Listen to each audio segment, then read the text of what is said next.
Itu filosofi. Jadi di balik guyon itu ada trik untuk menghindari ke fikih atau ke ketentuan fikih yang salah. Yaitu kalau kamu kejebak ekstrim, kaji kok seneng wong ayu, kaji kok demenan, maka berarti Anda qadzaf. Qadzaf itu menuduh orang lain yang enggak jelas apa buktinya. Maka guyon ini satu-satunya cara menghindari kesalahan yang lebih fatal. Orang itu nganti cari kesenangan dengan maksiat karena tidak nyaman dengan taat. Sehingga kiai-kiai alim termasuk Bali Maksum, Mbah Mun, bapak saya semuanya itu seneng guyon. Supaya orang itu nyaman dengan kiai, nyaman dengan taat. Sehingga nggak perlu seneng dengan yang maksiat. Tapi sekarang banyak orang membawa Islam itu dengan keras. Saya masih ingat wasiatnya bapak, hak kena ngaji guyon ae. Wong bingung mikir utang katanya gitu ya. Dan Bali Maksum itu masyhur seneng guyon. Bapak saya itu pernah ngajak saya mau ke pondok, santri-santri pas guyon itu kembali. Gak sida jong santri lagi guyon. Kayak nopo Pak? Guyon itu barang mewah. Santri itu kadang telat wesel radi duwe. Iso guyon itu luar biasa. Makanya jangan diganggu aja gitu. Meskipun resikonya keterusan guyon double kayak tadi. Jadi itu sanad itu. Jadi itu sanad yang luar biasa. Jadi sebetulnya guyon tadi ada filosofi yang luar biasa. Supaya orang itu farah bitoat atau farah bima ahallahu. Sehingga ada ayat qul bi fadlillah wa bi rahmati fa bidzalika falyafrahu. Sehingga orang itu tidak perlu seneng lewat maksiat, hura-hura lewat maksiat. Kita cium tangannya Mbah Maksum sudah senang, cium tangannya Mbah Ali senang. Itu santri kalau ketemu Mbah Hamid nyium tangan, itu lebih senang ketimbang nyium tangan artis. Karena kalau nyium tangan artis, astagfirullah kan, mesti kita terseksa. Tapi kalau nyium tangannya Mbah Hamid itu dikenang sepanjang masa. Ini yang harus kita gerakkan fi zamanil akhir. Jadi orang harus terbiasa senang bitoat. Saya itu kalau sudah belajar tafsir misalnya, karena itu sesuatu yang saya tekuni. Saya belajar tafsir tidak lazim ya, tidak pakai kitab tafsir terus, tidak. Seringnya pakai fikih. Ya karena saya punya guru Mbah Maimun adalah putra Ki Zubair Al-Faqih. Saya punya guru bapak saya sendiri, punya guru-guru wali. Jadi saya ini punya jalur ulama, punya jalur wali.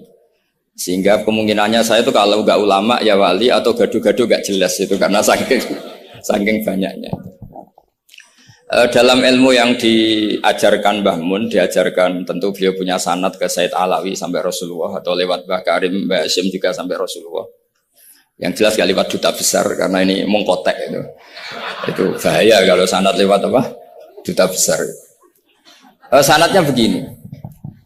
Ada riwayat yang ditulis kitab Ihya, juga ditulis kitab Khilyatil Auliya, itu memang yang menopang perilaku duta besar tadi. Inna min khiyari umati qauman yadhakuna jahron min saati rahmatillah.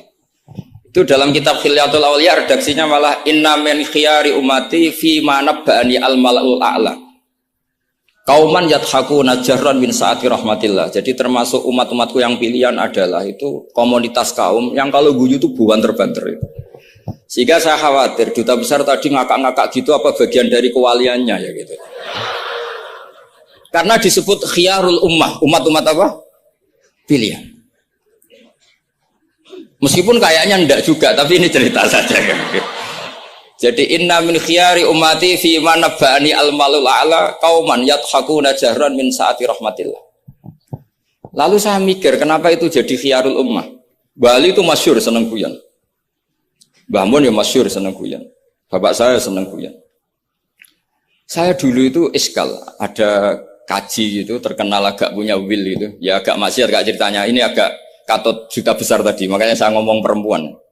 Kaji itu agak ada gosip suka will. Ketika Mbah Mun ketemu bapak saya itu bilang begini. Lho Nur, bapak saya namanya Rosalim. Apa iku ayu kok nganti kajiku senang. Lho ayu, Mbah. Bahkasannya tentang ayu. Saya dulu iskal kenapa Kiai bakas wong ayu gitu. Tapi setelah saya tambah alim, tambah tahu itu. Sampean harus ikrar memang tambah alim, paham itu artinya tambah alim. Akhirnya Mbah Mun cerita gini. Nah aku kefikian malah jadi qadzaf. Jadi qadzaf misalnya gini, Anda terlalu Islam serius, pasti komentarnya gini. Kaji kok demenan. Kaji kok katut wedoan.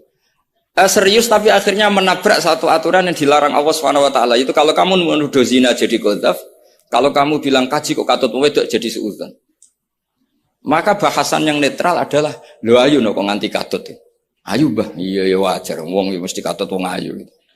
Itu filosofi. Jadi di balik guyon itu ada trik untuk menghindari ke fikih atau ke ketentuan fikih yang salah. Yaitu kalau kamu kejebak ekstrim, kaji kok seneng wong ayu, kaji kok demenan, maka berarti Anda qadzaf. Qadzaf itu menuduh orang lain yang enggak jelas apa buktinya. Maka guyon ini satu-satunya cara menghindari kesalahan yang lebih fatal. Sehingga di sini dibutuhkan kemampuan seni mengelola agama supaya agama ini tetap ceria. Saya berkali-kali cerita kalau ngaji, Imam Syafi'i itu kalau ditanya, diberitahu orang yang nyium tangan jenengan, yang di depan jenengan itu hormat, itu di luar ngerasani jenengan, bully jenengan.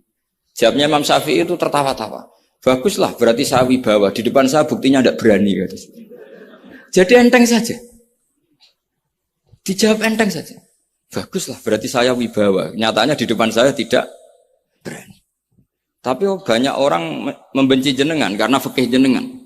Jawabnya Imam Syafi'i seneng lagi. Baguslah, nggak seneng saya pasti nggak pernah ngutang saya. Coba kalau kamu seneng juta besar itu pasti minta tolong. Mau masuk apa saja lah. Tapi kalau benci Pak Duta besar pasti malu kan minta tolong. Untung mana kamu dibenci orang sama disenangi orang. Karena kalau dibenci orang yang benci itu pasti tidak utang kamu, tidak ngerepoti kamu, tidak senang. Jadi Imam Syafi'i itu ngadepi dunia itu enteng saja. Diberitahu itu orang itu nggak suka kamu gini-gini. Ya bagus.